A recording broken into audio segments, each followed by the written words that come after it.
Gawa tayo ng masarap na sausawan. Harvest natin yung iba, ang dami.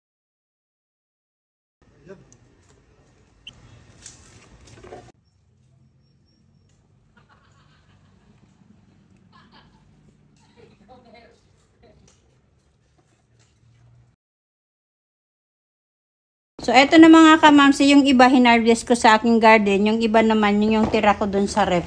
So, gawin natin ito na masarap na sausawan. Lutuin natin ito kasi sayang. Dami kasing bunga ng mga sili ko dun na itinanim. Kaya sabi ko, gawin ko na lang ito na sausawan natin.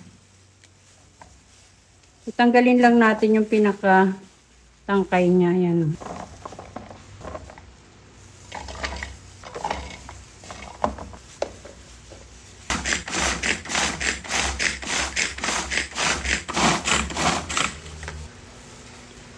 So, okay na yan mga kamamsi. Set aside natin at magbalat tayo ng bawang. Takalin natin para alam natin kung ilang cup ito. Kasi hindi ko na ito kinilo dun sa aking pagpipitas. Ako, mag-gloves kayo mga kamamsi. Mahirap na. Baka masilihan yung ating mga ano dyan. So, bali 1 3/4 na giniling na sili yung ating gagamitin. Meron tayo ditong 3 heads of garlic.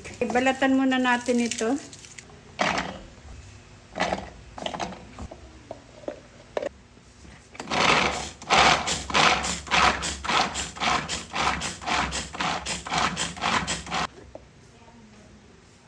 Naka-open na yung ating stove mga kamamsi. Naglagay ako ng 1 1/2 cup na minola oil.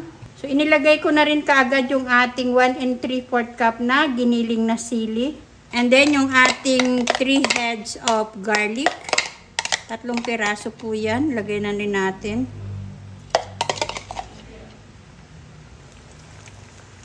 Nasa medium heat yung aking apoy. Then, hahalo-haluin lang natin yan.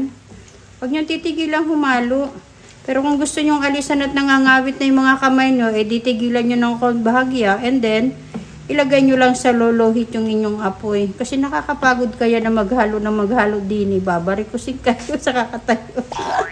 Tansyahin nyo lang yung inyong apoy mga kamamsi. Mga 20 minutes ko itong halo-haluin into medium heat. Tsaga-tsaga lang mga kamamsi sa paghahalo. So, after 20 minutes na paghahalo ko dito into medium heat, i-off ko muna yung ating stove and then ilalagay ko yung ating ibang ingredients. Then, continuous lang po yung halo kasi mainit pa naman yung ating oil. Maglalagay ako ng 30 grams na oyster sauce.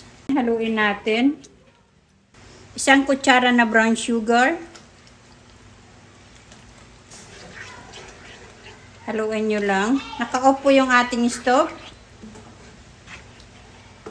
Then, maglalagay ako ng 1 teaspoon na pamintang durog.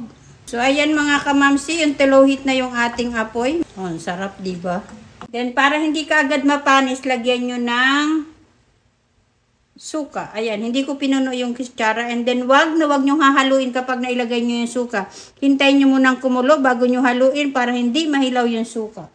Into low heat lang yun yung apoy. Maya-maya na natin yan haluin. Dahil medyo kumukulo pa ng konti. Para maiwasan ang pagkahilaw ng suka. So, ayan, kumukulo-kulo na yung ating oil. Pwede nyo na yung haluin. And then, lulutuin pa rin natin ito ng another 10 minutes. 20 minutes kanina, then 10 minutes ngayon. Then, halu-haluin nyo lang. Huwag nyo tigilan ng halo and then huwag nyo lalakasan yung apoy. Matagal to sa amin mga kamamsi. Masarap kasi siya na pinipigaan ng kalamansi, then nilalagyan ng toyo. Ay may libreng kalamansi dun sa aking garden. Mga prito-prito, ay ito yung pinagsasawsawan namin. Nilagang itlog, ito rin ang ginagamit namin. Masarap to sa okra. Ayan, nag-harvest ako ng okra mga kamamsi. May na-harvest ako ditong okra. Ito na yung pinakaulam ko ngayong hapunan. So, after 10 minutes na naman mga kamamsi, eto na siya. Mahinang apoy ko lang yan niluto ng pangalawa mga kamamsi para hindi naman masunog. So, off na natin ang ating stove. Palamigin lang natin yan at ilagay na natin sa isang lalagyan na para hindi siya masira. Ayan. So, eto na mga kamamsi, luto na ang ating chili garlic oil. Ready na ba ang inyong sausawan? Ako ready na. Maglalaga ako ng okra. Kain tayo mga kamamsi. Sausaw natin yung nilagang okra sa ating chili garlic oil. Nilagyan ko yan ng kalamansi at saka toyo. Kain po. Thank you so much sa panonood mga kamamsi.